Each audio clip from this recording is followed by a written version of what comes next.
Good morning, my friends. How are you?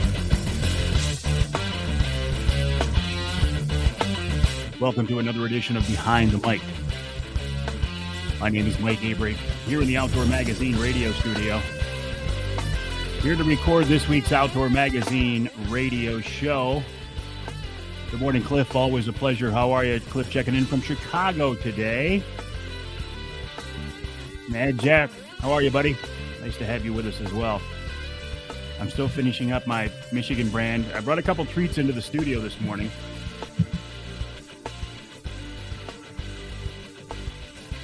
Using the new music.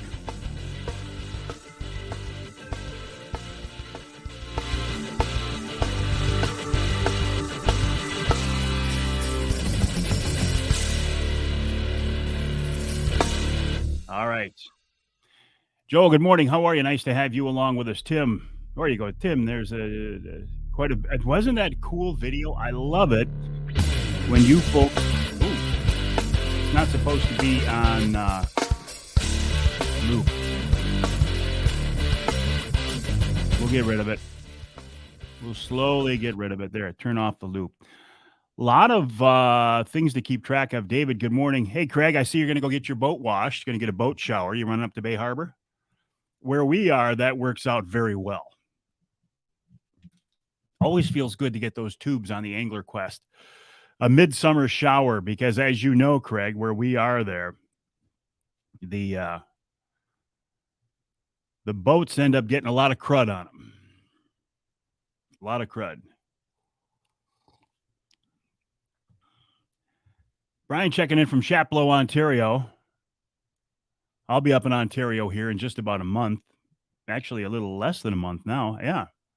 Time flies. This summer is absolutely flying by. Good morning, Todd. How are you? Nice to have you along with us. Yep, going up to Bay Harbor. They do a good job, and they're very reasonable, too. I have most of my work done at Linwood Beach Marina. I'll be at Linwood Beach Marina Saturday for the first annual Angler Quest Owners Tournament. Good morning, Daryl. How are things in White River? I'll see you in about 3.5 weeks. Davina says, Mike, what day is it? It's hump day. Good morning, Roger. Well, I didn't do my voice any good. John checking in from the middle of the mitten where they're making my Angler Quest. Good morning, Sal. Bernie, always a pleasure. John, nice to have you along with us. Crowd's a little thin this morning. I get it. I'll be back here tonight for another edition of Wednesday Night Live, by the way. I heard my first cicada last week. That's always an interesting sound, isn't it, when you hear that? It's one of those things like red-winged blackbirds. You realize you haven't heard that sound for a while. Now we will hear cicadas buzzing for the next several weeks. David, good morning. Nate, nice to have you along with us. On this edition of Behind the Mic, I hear you, Tony. Too windy, no fishing today. I'm going to be out there, Tony. It's supposed to blow tomorrow. I'm going to be out there Friday morning. Dave checking in from Slip 168. 7 slips away from me, by the way. Are you out this morning, Dave? Are you heading out? Like I said, I won't be out now. Sportsman's Quest Outdoors checking in. Good morning, Michael. Nice to have you along with us. Keep up the good work over there. So what does it mean when you hear your first cicada? Kingston checking in. Lots of deer out here for November. Why wait till November? Hunter Joe, I hear they're out there on crop damage permits right now. Not that I'm saying you are or would be, but I got an interesting message from somebody the other day saying, yeah, Sal, I heard mine. I can tell you, I'll pull up my calendar here. I heard my first cicada last Thursday. Actually, it was at the golf course. Started playing some golf with my wife, Denise, this summer. It feels good to get back out there. Julie, good morning. How are you? Jim, nice to have you along with us on this edition of Behind the Mic. Mad Jack, thank you for posting the GoFundMe for the Davids family. It was sad. For those of you who haven't heard, it is Ross. And Ross, I was thinking about you the other day. How did you come out with your situation there? You know what I'm talking about. Good, Julie. Glad to hear that. All right, I'll get to that in a minute here. But the first cicada means it's truly summertime, but it means that things are in the works, starting to work toward the next season, which is fall. And when it's this hot and muggy, I'm kind of ready for fall. I don't know about you guys. I mean, I'm not wishing the summer away. Robert, love that last name. Long lost cousins. Ah, okay. Well, okay. And they did mess up. Martin, yeah, I'll see you Saturday in Linwood. Hey, Johnny, good morning, buddy. How are you? Paris. I bet that's Paris, Michigan. Cicadas. It's one of the old sayings from the time you hear the first cicada buzz. The way I originally heard it years and years ago was it'll be 6 weeks till frost. Well, that's not the case. And I thought, okay, it'll be 8 weeks till frost. Actually, it's more like 10 weeks till frost. So I guess my question is, regardless of the actual date, is it true that the earlier the cicadas start to buzz, the earlier we'll have the first frost? Just a question, observation. Here in the studio, enjoying my Michigan brand. These are the Hickory Snack Sticks. Hey, Mike, good morning. How are you? Pat's going to try one of these here in just a minute. I also brought in some cherry sticks from Michigan brand. Can't go wrong with Michigan brand. By the way, August 7th. Oh, that's when you can start baiting. Okay. Pat's going to try one right now. 2 days ago in Gaylord, yeah. Breakfast of Champions, you bet.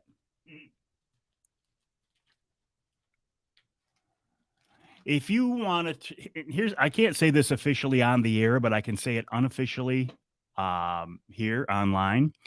If you go into any Meijer store and you buy a Meijer brand jerky or hunter sticks, it's actually Michigan brand. Michigan brand makes it. They just put a Meijer name on it. So I'm just saying, and you didn't even hear me say that officially. That's off the record. So I'm telling you and me as friends, right? Good morning, Sam. How are you? Justin? Pat says they're very good. They get the Pat Johnston seal of approval. I've never had anything from Michigan brand that wasn't good. Have you also noticed, in addition to the heat and the cicadas buzzing, that the days are getting shorter? Definitely getting shorter. Not to interrupt, I was going to tell you, I heard my first cicada. We were just talking about when, Pat. Monday. I heard mine last Thursday, so everybody's about the same thing. Mm-hmm. Dave says, "Am I still fishing the skinny water?" I'm going to make a run through there, Dave, on Friday. Now, the last time I was out, which was last weekend, the skinny water was starting to slow down. So I had to make a run deep to get fish. I will make a pass through the skinny water Friday. My grandson Trent is fishing with me. And to see if there's any fish left in there. I don't know what the answer is going to be.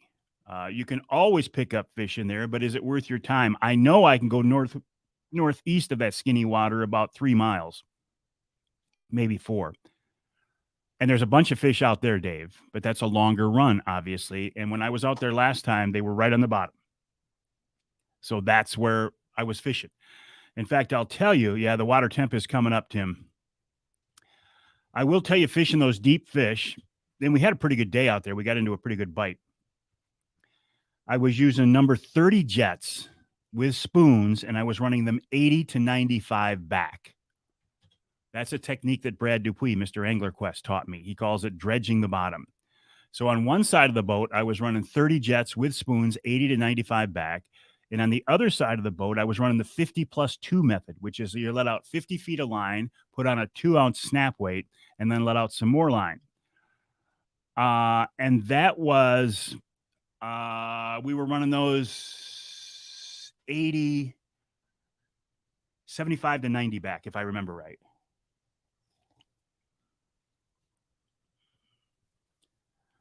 Yes, Ross, I will look forward to that. Bernie has an interesting point. Farmers who are given block permits should be required to open their land up for public hunting.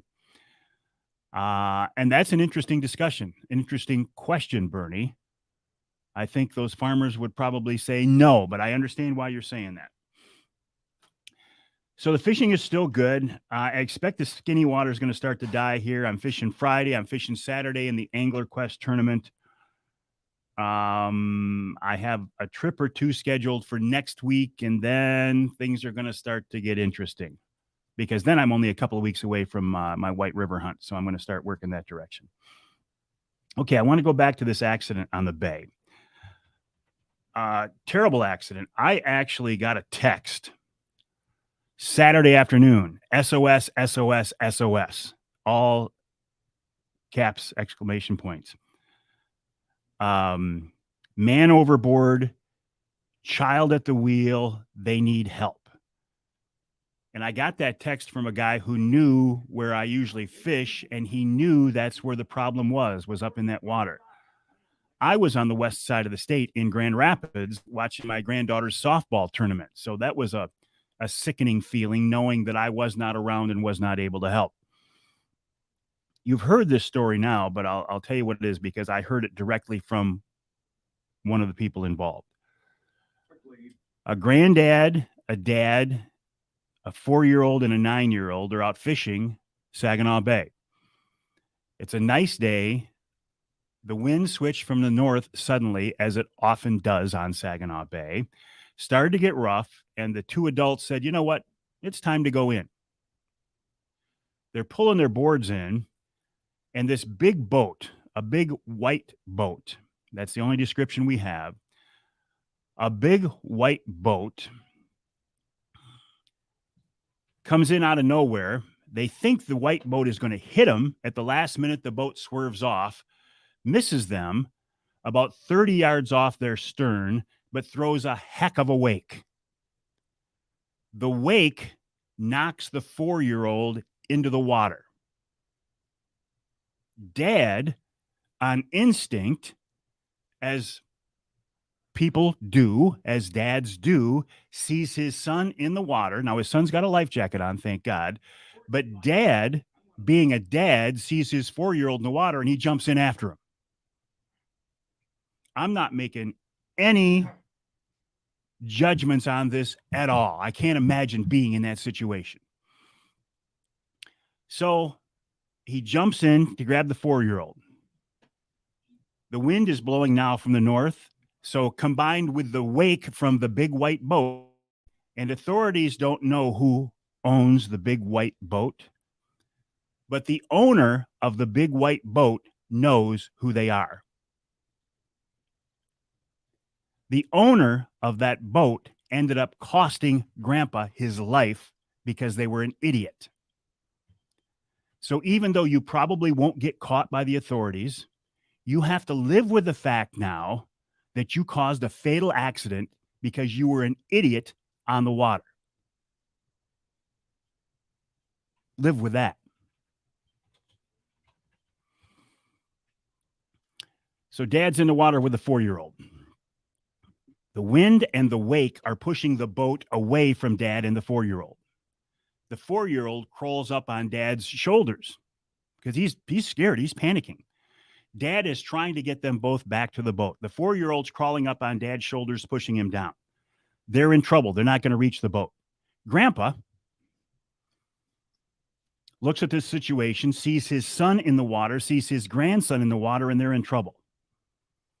Grandpa strips down, jumps in the water to save them. He gets out to him. He gets the 4-year-old away from dad so dad can get up and breathe now and be somewhat okay for the moment.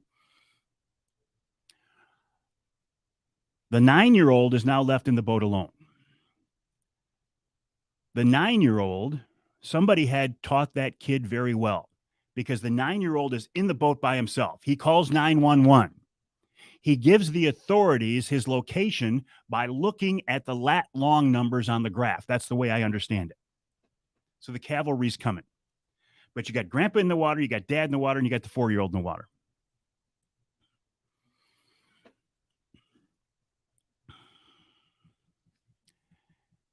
Grandpa doesn't make it.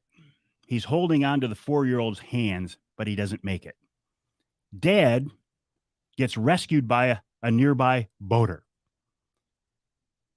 They do CPR on him. They bring him back.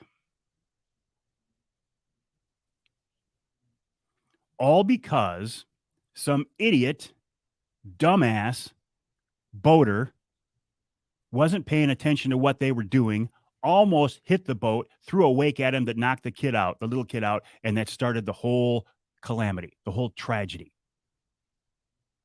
Now, I bring this up again, not as any kind of a judgment call on what happened out there. I can't imagine. I do not know what I would do. I suspect. All right, Ross, have a good day, buddy. You don't know what you'd do. If I saw my 4-year-old in there, I'd like to think I'd jump in too. I bring this up, and I bring it up because Dad and I have been talking, and he told me the story. So I'm not using any names. I'm not talking out of school. Everybody knows the story by now.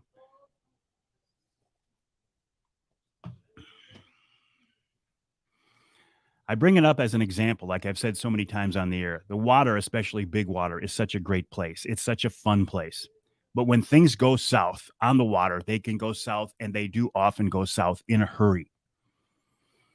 So my thoughts and prayers, Lance, we're talking about the family over there in that skinny water that you sent me the text on. So my thoughts and prayers with the family. And if you are tempted to judge what they did, please don't, because you can't imagine what you would do if you weren't in that situation. And again, I'll go back to this. The person driving the big white boat that almost ran into the family and ended up throwing such a wake that it knocked the 4-year-old out of the boat, you should turn yourself in. You should turn yourself in and say, look, I got to stand up. I am the one who cost that guy his life. And at the very least, if you don't, you got to live with this now, from now on, knowing what you did. Things happen on the water. All you can do is be prepared, have a plan. What's the old thing? Everybody's got a plan till they get hit in the face, right? Soldiers say everybody's got a plan till you go into battle, till you get shot at.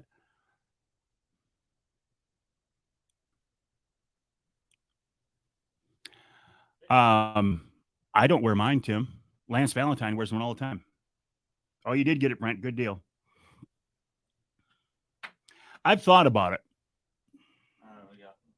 I don't do everything right on the water. Most people don't. And in this case, because some idiot wasn't paying attention to where he was driving, started a whole...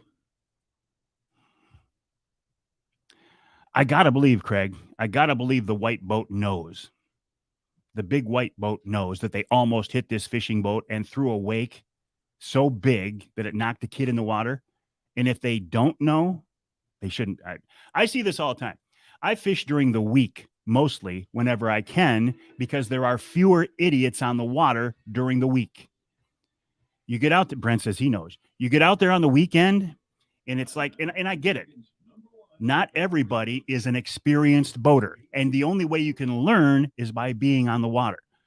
But I see on Saginaw Bay, when you're out there on the weekend, especially fishing out of the mouth of the Saginaw River where I do, it can get downright scary because people don't know the rules of the road. They don't know how to drive a boat. They don't understand that you can't stop a boat like you can a car. And Johnny, I get it. And again, I'm my thoughts and prayers are with that family.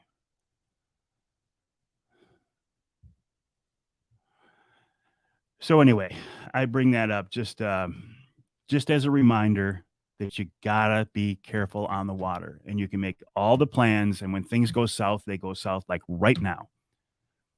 And in this case, it was just terrible. What else? Wednesday Night Live. Oh, what else? Here, a little lighter subject. In the studio this morning, we're eating Michigan brand hickory snack sticks. And if you weren't with us earlier, this is an off the record comment.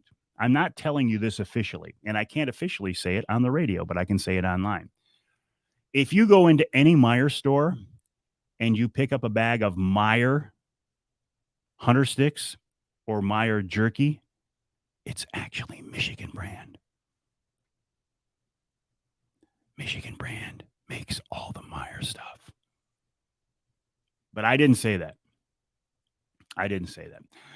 All right, what else? Good morning, Jason. How are you? Nice to have you along with us on this edition of Behind the Mic. I'll also be back here tonight, 7 o'clock, for Wednesday Night Live. Lance Valentine was on here earlier. You guys know Lance, one of the best fishermen I know, technically. He'll be looking for some of those meat sticks. I'll bring some up with me, Johnny, when I come, which will be September 24th, because my season starts September 25th. Johnny, my condolences. I understand that Tony Sovey is going to hunt with you. I tried to get you out of it. 40 seconds. But you're going to be stuck with him. Just don't give him my spot. 40 seconds. In 40 seconds, we're going to start to record the radio show, which means I'm not going to be able to directly interact with you. I'm not going to be able to directly respond to your comments. However, 15 seconds. Well, that's not necessarily true, Ron. All right, my friends. 4, 3, 2, 1, blast off. Yeah, Lance, I'll see you Saturday. All right, my friends. I got to record the radio show. Feel free to stick around and you can see me record the first segment of the show.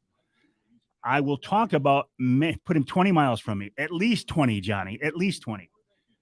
I'll be talking about many of the same topics. So if you hear me repeat myself, it's because I'm directing this toward two different audiences. You, the live stream audience, and then now the radio audience. Heard on more than 30 stations across the great state of Michigan, by the way. Try to stay cool. Have a great day. And thanks for joining me on this edition of Behind the Mic. Well, thank you, Ken Hunter, for that introduction, and welcome to another edition of the Outdoor Magazine show right here on the Outdoor Magazine Radio Network. So glad to have you along with us as we continue our 3-hour weekly adventure into the history and tradition of the outdoor lifestyle here in the great state of Michigan and occasionally beyond. My name is Mike Avery, also known as the Big Guy, and I look forward to sitting at this microphone every week. If you're like me, if you love the outdoors, maybe if you grew up in the outdoors, hunting and fishing, it's more than a hobby. It's more than a habit. It's more than a pastime. It's a way of life, isn't it? And for those of us who love to hunt and fish and shoot and trap, when we're not doing it, we're probably thinking about it or talking about it. So I get to come in here every week for 3 hours and talk about hunting and fishing and shooting and trapping. It doesn't get any better than that. I thank God for giving me this opportunity, and I thank you for tuning in. If you didn't listen to the radio show, the podcast, the online stuff, there'd be no audience for me to do this, and I'd have to move on, and then I would be very sad. So what has happened in this last week since you and I last talked? Big news in the outdoors. I heard my first cicada. You know, you may not, cicada, you're going cicada. The things that sit up in the trees and buzz, they kind of drive you crazy after a while. And it's one of those sounds. It's like a red-winged blackbird. It's like the first time you hear it, after not hearing it for a while, you go, oh, well, that's a different sound. I haven't heard that in a while. I heard my first one a week and a half ago. So what does that mean? Well, if you listen to the old school, the old sayings that I love to keep track of, they used to say from the time you hear the first cicada buzz, it'll be 6 weeks until the first frost. Well, that's not true. I've kept track of it for many years. My dad, when he was around, we used to keep track of it. And it's not 6 weeks. So then I started to push it out. Okay, it'll be 8 weeks. Well, it's really not 8 weeks either. I'm going to say it's closer to 10 weeks. From the time you hear the first cicada buzz until the first frost is kind of about 10 weeks. But I guess maybe it's not important as to what the exact date is. My question is, and I'll throw this out to you, and you can send me your thoughts on this. Email mike@mikeaveryoutdoors.com. Is there a correlation from the time we hear the first cicada until the first frost? Meaning, the earlier in the summer that the cicadas buzz, does that mean our first frost is going to be earlier? One thing I can tell you is that the days are certainly getting shorter, right? Now, this past week, we've had some very hot, very muggy, I'm going to say miserable summer days. The type of days that actually make me think, I'm not wishing the summer away, but some cooler fall temps do sound pretty good. Well, when you realize that the days are getting shorter, we're moving that direction. I'm still out there chasing Saginaw Bay walleye. Had a couple of real good trips since we last talked. Continuing to experiment with those different clips I was telling you about, the OR19s on the offshore boards, the orange clip. And I think I've figured out how to use them. Using the twist trick that Mark Romanek has online, the loop trick, I guess he calls it. Now that I've figured out how to run those, I'm absolutely sold. You pop the release, the board drops out of line. It's a beautiful, beautiful thing. Fewer tangles, less tangles. You're never going to get rid of all tangles. You start running 10, 12, 14 rods, and you're going to get tangles. But I like that. I like that a lot. The skinny water. Last time out, I was out with my grandson, Trent. We hit the skinny water and we got a couple of fish, but man, did we have to work for it. And it just didn't feel right.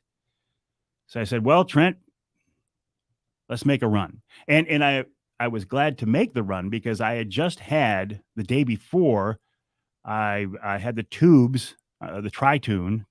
Tri-Tune is 3 tubes, triple tubes, on my Angler Quest. As I sit in the dock all summer, I don't trailer the boat. I put it in a slip and I leave it there all summer. And because of that, because of where I am, I get a lot of crud on those tubes. Grass and algae and even some zebra mussels, they build up on there and it gets really grungy.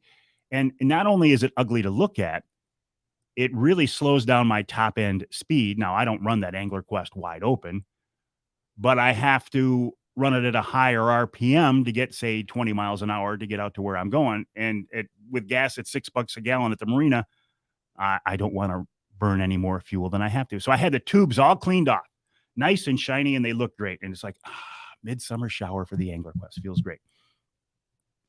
So I said, Trent, I know the guys out deep are on to fish. And Trent, I'm not a big deep water guy, but let's give it a run. So we ran out. We set up in about 22 feet of water, marking a lot of fish, but the fish were all deep. And I don't like fishing deep water, and I'm not a big fan of fishing for fish that are on the bottom. But I learned a trick from Mr. Angler Quest, Brad Dupuis. And he said when those fish are laying on the bottoms, he has a technique called dredging, where he runs spoons behind number 30 jet divers, and he lets them weigh out. So I tried that. One side of the boat, I ran 30 jet divers with spoons, 80 to 95 feet back. And on the other side of the boat, I ran flicker minnows and flicker shad, number 7, using the 50+2 method. You let out 50 feet of line, snap on a 2-ounce snap weight, and then let out 30, 40, 50 more feet of line. So we run 80 to 100 feet on those. And then I always bounce a couple of spoons off the bottom if I have enough people on board. And it worked. We got fish out deep, and it actually gave me more confidence on those deep fish.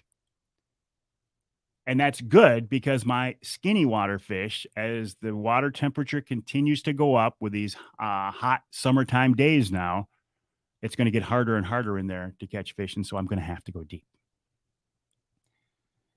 There was one terrible situation out in the bay this past week. In fact, on my phone, I got an SOS text. SOS, SOS, SOS. Grandpa overboard, man overboard, grandpa in the water, a kid left on the boat. Can you help? And I got this text because they were in the water that people knew that I usually wanted to fish. And I'm in Grand Rapids at my granddaughter's softball tournament. So there's nothing I can do. What a sickening feeling. Long story short, a dad, a grandpa, 4-year-old and a 9-year-old are out fishing. It's a beautiful day. The wind switches on them, starts to get rough. They say, all right, it's time to go in. They're getting ready to come in. I think they may have even been pulling boards. And out of nowhere comes this big white boat. This big white boat almost hits them. At the last minute, it turns off, but it comes by so close that it throws a great big wall of water, a big wake, rocks the boat so much back and forth that the 4-year-old falls in the water. He's wearing a life jacket, thank God. Dad, being a dad, sees his 4-year-old go in the water, and he jumps in after him. But the north wind now and the wake from the big boat are pushing the fishing boat away from Dad. He can't get the 4-year-old and himself back to the boat. Grandpa sees that Dad and the 4-year-old are in trouble. Grandpa, being a grandpa, jumps in to save them. He reaches the 4-year-old. He gets the 4-year-old off Dad's shoulders so Dad can now get up and get some air. And Grandpa didn't make it. The 9-year-old who was in the boat had been taught very well. When he sees everybody in the water, he calls 911. He gives them the boat position based on, I think, probably off the graph on the dash. So good job, buddy. But this family has gone through a terrible, terrible situation. And I bring this up not as any kind of a judgment on what happened. I think they're heroes, both of them. They jumped in the water. One of them didn't make it. Grandpa didn't make it.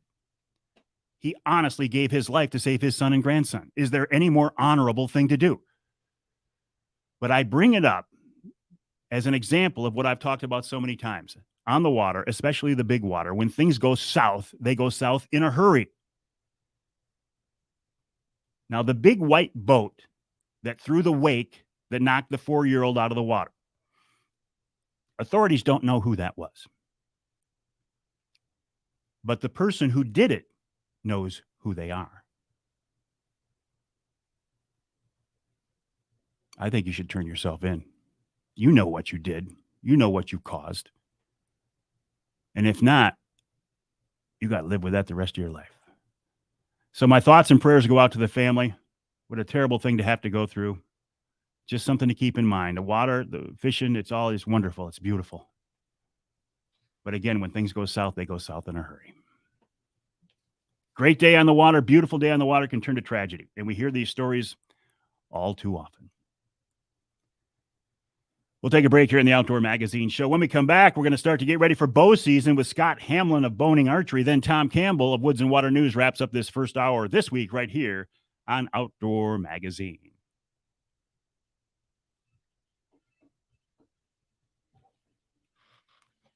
All right, my friends.